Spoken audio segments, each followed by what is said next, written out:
இன்றைக்கான தலைப்பு மீட்டு உருவாக்கும் ஆண்டவர். இந்த வசனம் முக்கியமா ஆரம்பிக்கிறது யாக்கோபை பற்றி. யாக்கோபு அவருடைய மனசுல அவருடைய வருத்தத்துல இருக்கும்போது தேவன் அவருக்கு ஆறுதல் அளிக்கும் விதமாக இந்த வேத வசனங்கள் அனைத்தும் அவரை பற்றியே இருக்கு. இப்போ முதல் 2 வசனங்களை வாசிப்போம். இப்பொழுதும் என் தாசனாகிய யாக்கோபே, நான் தெரிந்து கொண்ட இஸ்ரவேலே கேள்.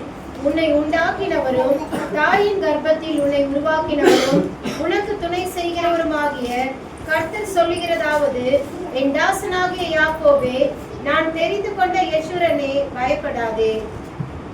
உன்னை உண்டாக்கினவரும் தாயின் கர்ப்பத்தில் உன்னை உருவாக்கினவரும் உனக்கு துணை செய்கிறவருமாகிய கர்த்தர். அவர் யாக்கோபுக்கு அவர் எப்பொழுதும் அவர் கூட துணையாகவே இருக்கேன் அப்படின்னு அவங்க அப்பா ஈசா கிட்ட அவர் ஆசீர்வாதம் வாங்கிட்டு வந்ததுக்கு அப்புறம் கடவுள் என்ன சொல்றாரு, வர வழியில அவர் படுத்திருக்கும் போது அந்த நிலத்தையும் உனக்கு அந்த ஊரையும் எல்லாத்தையும் நான் உனக்கு ஆசீர்வாதமா பண்ணி கொடுப்பேன், உனக்கு எண்ணற்ற நன்மையை செய்வேன் அப்படின்னு சொல்லி அவரை ஆசீர்வதிக்கிறாரு. அந்த இடத்துல ஆறுதல் சொல்லும் பொழுதும் அந்த இடத்துல தேவன் என்ன பண்றாருன்னா, இதை பற்றியெல்லாம் நீ கவலைப்படாத, நீ போற இடத்துல உனக்கு விக்கிரகங்களை பத்தி உனக்கு ஆராதனை நடத்த சொல்றதும் அதை பத்தி உன்னை கலந்துக்க சொல்றதும் அதுல எதையும் நீ பயப்படாத, உன் கட்டளை தேவன் நான் உன் கூடவே இருக்கேன் அப்படின்னு சொல்லி தேவன் அவரை தைரியப்படுத்துறாரு. அவரோட பயத்தினால அவர் இப்படிப்பட்டதை செய்கிறாரு. பயத்துக்காக ஒரு எக்ஸாம்பிளுக்கு சொல்லணும்னா, யோனா, கர்த்தர் யோனாவை நினிவேக்கு போக சொல்லி சொல்றாரு. ஆனா யோனா என்ன பண்றாரு, நினிவேக்கு போகாம பயந்து தர்ஷிக்கு போகாம பயந்து வெளியே வேற ஒரு நாட்டுக்கு வெளியே எதிர்பலியா போறாரு. போகும் பொழுது அந்த இடத்துல காற்று மழை அந்த போட்டு படகு சுற்றி ஒரு மாதிரி மூழ்கிற நிலைமைக்கு போகுது. அப்போ அவர் உணர்றாரு, நம்ம கர்த்தர் சொன்ன வழியில நடக்காம வேற வழியில போறோம், அவர் சொன்ன வேலைக்கு பயந்து வேற வழியில போறோம் அப்படின்னு அவர் அதை உணர்ந்து அந்த மக்கள் கிட்ட சொல்றாரு, என்னை தூக்கி கடல்ல போட்டுருங்க, அந்த அலைகள் நார்மல் ஆயிடும் அப்படின்னு சொல்லும்போது அவங்க யோசிச்சாலும் ஒரு மனுஷன் எப்படி தூக்கி போடுறதுன்னு அவங்க யோசிக்கும் பொழுது, ஆனாலும் அந்த அலை அவங்கள மூழ்கடிக்கக்கூடிய, அவரை தூக்கி போடலைன்னா மொத்த பேரும் இறந்து போற மாதிரி நிலைமை வர மாதிரி இருக்கிறதுனால அவரை தூக்கி போட முடிவெடுத்து அவர் தண்ணியில தூக்கி போடுறதுனால அந்த அலைகள் எல்லாமே நார்மல் ஆகுது. அந்த இடத்துல கடவுள் அப்படியே விட்டுவிடாம அவரை ஒரு மீன் மூலியமா அவரோட உயிரை காப்பாற்றி, அந்த மீன் மூலியமா அவர் மீன் வயிற்றுக்குள்ளேயே 3 நாள் எப்படி ஆகாரம் இல்லாம எப்படி அவர் இருந்தாருன்னு தெரியாது, ஆனா 3 நாள் அந்த வயிற்றுக்குள்ளேயே அவரை பத்திரமா காப்பாற்றி கடவுள் அவருடைய பேச்சை கேட்காம தான் அவர் வெளியே போறாரு. இருந்தாலும் அவரை பாதுகாத்து வழிநடத்தி மறுபடியும் அவருக்குள்ள சேர்த்துக்கிறாரு. அவர் எங்க போக மாட்டேன்னு சொன்னாரோ அதே இடத்துக்கு அவரை போக வச்சு அந்த மக்களை மனம் திரும்ப வைக்கிறாரு. பயம், அந்த பயத்துல இருந்து நம்ம எப்படி வெளியே வரோம்? பயத்துல உலகம் சார்ந்த பயமும் கடவுள் சார்ந்த பயமும். கடவுள் சார்ந்த பயம் இருக்கிறப்போ உலக சார்ந்த பயங்கள் தானாகவே மறைந்து போகும்.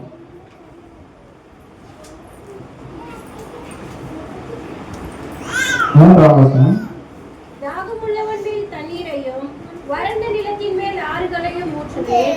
உன் சந்ததியின் மேல் என் ஆவியையும் உன் சந்தானத்தின் மேல் என் ஆசீர்வாதத்தையும் ஊற்றுவேன். தாகமுள்ளவன் தான் நம்மளுடைய தாகம் எப்படிப்பட்டதாக இருக்கணும்? ஜபத்திற்கான தாகமா, தேவனுக்கான தாகமா, இல்ல வெளியுறமா நடிக்கிறதான தாகமா அப்படின்னு பார்க்க வேண்டியிருக்கீங்க. தாகம் உள்ளவன் தண்ணீரையும் ஆறுகளையும் ஊற்றுவேன். அவர் பிளெஸிங்ஸ் பத்தி சொல்றாரு, அவருடைய பிளெஸிங்ஸ் அவருக்கு எப்படி கொடுத்தாரு அப்படின்னு. நம்மளும் அதுக்கேற்ற மாதிரி கடவுள் நமக்கான தாகத்தை எப்படி எடுத்திருக்காரு அப்படின்னு பார்க்கலாம். நம்ம தேவனுக்கு ஏற்ற தாகத்து மேல இருந்தோமா, நமக்கு ஏதாச்சும் தேவைன்னா கடவுள் மேல நல்லா மன்றாடி அவரை பற்றி அவர் அதை நடத்தி முடிக்கிறவங்க நம்ம அவர்கிட்ட போராடி கேட்டுக்கிட்டே இருக்கணும். கேட்கும் பொழுதுதான் அந்த விஷயம் நடக்கும். சும்மா கேட்டுட்டு சும்மா போயிட்டு வந்தோம்னா அதுக்கான ஆசீர்வாதம் கிடைக்காது. அது வந்து மணவாட்டி, நம்ம கதை கேள்விப்பட்டிருப்போம், மணவாட்டி கதை. அவங்க வந்து ஆயத்தமா இருந்தது, விளக்கு வந்து ஆயத்தமா எண்ணெய் குறைவுபட்டதுனால சில பேர் வந்து போயிட்டாங்க. அங்க யார் ஆயத்தமா இருந்தாங்களோ அவங்களுடைய இதுதான் மணவாளனை வந்த உடனே அவங்க கூட வந்து உள்ள போக முடிஞ்சது. ஸோ நம்ம எவ்வளோ எவ்வளோ கதவுகளை தட்டி நம்ம தாகம் உள்ளவர்கள் என்று அவருக்கு நிரூபிக்கிறோமோ அப்பொழுதெல்லாம் நம்மளுடைய தேவைகளும் அவர் மூலியமா நமக்கு நிறைவேற்றப்படும். எக்ஸாம்பிள், நம்மளோட சர்ச்சிலேயே நிறைய பேர் வந்து சொல்லியிருக்காங்க, இங்க வந்தாதான் நல்ல இது கிடைக்குது, இங்க ஜபம் சென்றது எல்லாமே நடக்குது, பெரிய சர்ச்சில் அப்படி இல்லை. ஏன்னா அங்க வந்து கொயர்னு ஒருத்தங்க இருப்பாங்க, அவங்க தான் பாடுவாங்க, சர்ச்சில் நிறைய பேர் பாட மாட்டாங்க. ஜபம் பண்ணும்போது அவங்க தான் முட்டி போடுவாங்க, இவங்க முட்டி போட மாட்டாங்க. ஸோ பெரிய இடத்துல இல்லாத ஆசீர்வாதம் நம்ம எங்க அபிஷேகமா எங்க நல்லா கர்த்தரிடத்துல ஜெபிச்சு கேட்கிறோமோ அந்த இடத்துல தான் கிடைக்கும். நமக்கு தடங்கள் பட்டு போறதுக்கு காரணம் அவருடைய சோதனைகள். சோதனை யோனா ஞாபகம் வருது. அவருடைய கதை கர்த்தர் இவரு சாத்தான் வந்து கர்த்தர்கிட்ட சொல்லும்போது, நீங்க அவருக்கு நிறைய கொடுத்துருக்கீங்க, கொடுத்ததுனாலதான் அவர் உங்களை யோசிக்கல, எதுவும் பண்ணல அப்படின்னு சொல்றாங்க. யோபு சொன்னாங்க. ஆனா கர்த்தர் வந்து முதல் வாட்டி அவர்கிட்ட கேட்கும் பொழுது, நீ அவருடைய பொருட்கள் எல்லாத்தையுமே அவருக்கு கொடுக்கப்பட்டதை நீ என்ன வேணா பண்ணலாம், என்ன பண்ணாலும் அவர் எங்களுக்கு சொல்ல மாட்டாருன்னு கடவுள் நம்பிக்கை. ஆனா அதே போல அவர் வந்து அவருடைய விலங்குகள், அவருடைய மாடுகள், அது எல்லாத்தையுமே திருடர்கள் திருடிட்டு போறாங்க. குழந்தைகளை சூறாவளி காற்று வச்சுட்டு போது அவங்க மனைவிகள் அவரை விட்டு போறாங்க. இருந்தாலும் மனைவி அவங்க கிட்ட கேட்கும்போது, தேவன் கொடுத்தா தேவன் எடுத்தார் அப்படின்னு சொல்லி அவருடைய நாமத்தை சொல்லி அப்படியே இருந்தாரு தவிர கடவுளை எந்த இடத்துலையுமே அவரு மறுதளிச்சு. 2வது தடவை போய் சாத்தான் வந்து பர்மிஷன் வாங்கிட்டு வரான், நீ அவர் உடம்புல என்ன வேணா பண்ணிக்கோ, உயிரை மட்டும் விட்டுருன்னு கடவுள் சொல்றாரு. அப்போ வந்து இடத்துல வந்து அவருடைய கடைகள்ல புண்ணு காயம் எவ்வளவோ வந்தாலும் அவர் கடைசியில பற்றுதலாவே பற்றி இருந்தார். நம்மளுடைய தாகமும் அதுக்கேற்ற மாதிரி அவரை பற்றியே இருக்கணும். அப்புறம் அவர் என்ன ஆச்சு, ரெட்டத்தனையா எல்லாத்தையுமே பெற்றார். ஸோ நமக்கும் அது போல அபிஷேகம் கிடைக்கும்.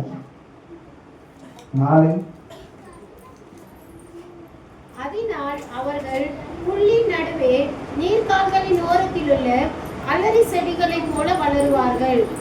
நீர்க்கால்களின் ஓரத்தில் உள்ள செடிகளை போல.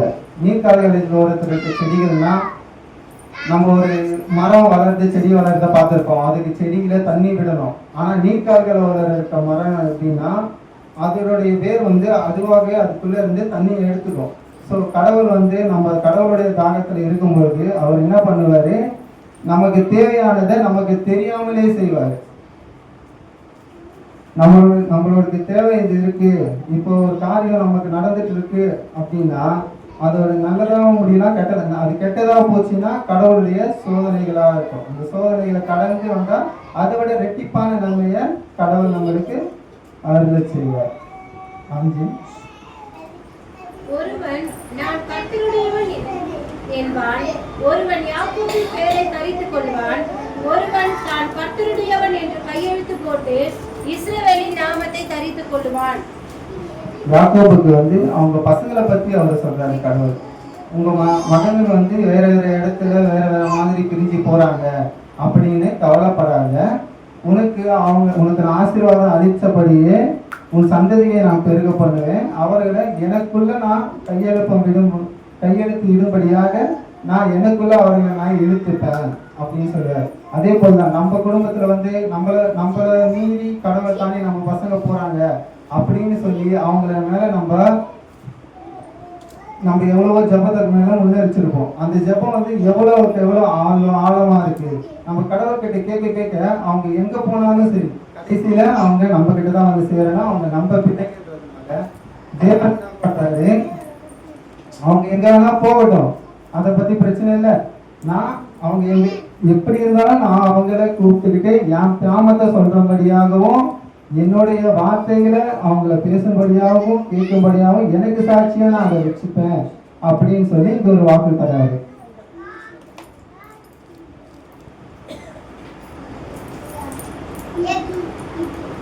6. நான் முந்தினவரும் நான் பிந்தினவரும் தானே, என்னை தவிர தேவன் இல்லை என்று இஸ்ரவேலின் ராஜாவாகிய கர்த்தரும் சேனைகளின் கர்த்தராகிய அவனுடைய மீட்பரும் சொல்லுகிறார். தேவன் அந்த இடத்துல அவரு படைத்துட்டாங்க சொல்றாரு. நான் உனக்கு எல்லாத்தையுமே சொல்லியிருக்கேன், உனக்கு நடக்க போறது நடக்கிறது எல்லாமே உனக்கு நான் முன்குறிச்சியே சொல்றேன். இது இருந்தும் நீங்க அந்த அந்நிய விக்கிரகங்களுக்கு பயப்படுறது ஏன் அப்படின்னு கர்த்தர் அவர் கேட்கிறாரு. கேட்டு உனக்கு நான் ரெட்டத்தனையா எல்லா ஆசீர்வாதங்களையும் கொடுப்பேன், உன் மனைவி எல்லாருக்கையும் ஆசீர்வதித்து அவங்களையும் உங்க வழியில நடத்துறேன் அப்படின்னு சொல்லி வாக்களிக்கிறேன். 7. காலத்தில் ஜனங்களை நான் ஸ்தாபித்தது முதற்கொண்டு என்னை போல எதையாகிலும் வரவழைத்து என்னென்னென்று முன்னறிவித்து எனக்கு முன்னே வரிசையாக நிறுத்தத்தக்கவன் யார்? நிகழ்காரியங்களையும் வருங்காரியங்களையும் தங்களுக்கு அவர்கள் அறிவிக்கட்டும். நமக்கு நடக்க வேண்டியதை கர்த்தர் ஏதாச்சும் ஒரு மூலியமா நமக்கு வலியுறுத்துவார். அது கனவு மூலியமாவோ, வேதத்தின் மூலியமாவோ, வசனத்தின் அந்த அன்றாட வாசிக்கிற வேதத்தின் மூலியமாவோ நம்ம ஏதாச்சும் ஒரு குழப்பத்துல இருப்போம். அதை கடவுள் முன்குறிச்சியே உனக்கு அந்த வசனத்திலிருந்து உனக்கான பதில் கிடைக்கும்படியாகவும் அந்த ஞானத்தை உனக்கு கர்த்தர் அருள செய்வார். 8. நீங்கள் கலங்காமலும் பயப்படாமலும் இருங்கள். அக்காலம் முதற்கொண்டு நான் அதை உனக்கு விளங்க பண்ணிடதும் முன் அறிவித்ததும் இல்லையோ? இதற்கு நீங்களே என் சாட்சிகள். என்னை தவிர தேவன் உண்டோ? வேறொரு கண்மலையும் இல்லையே, ஒருவனையும் அறியே. என்னை தவிர வேறு தேவன் இல்லை. நீ வேற யாரையும் கண்டு பயப்பட வேண்டாம். விக்கிரகங்களையோ அவங்க மனிதர்களையோ பார்த்து நீ பயப்பட வேண்டாம். உனக்கு துணையா நான் இருக்கேன். எல்லா சூழ்நிலையிலையும் உன்னை மேம்படுத்தி உனக்கு கொடுக்கப்பட்ட ஆசீர்வாதத்தை நான் நிறைவேற்றுவேன். உன் மகன்களையும் எல்லாவற்றையும் ஆசீர்வதிப்பேன் என்றார். கர்த்தர் தாமே இந்த ஆசீர்வதிப்பார்கள்.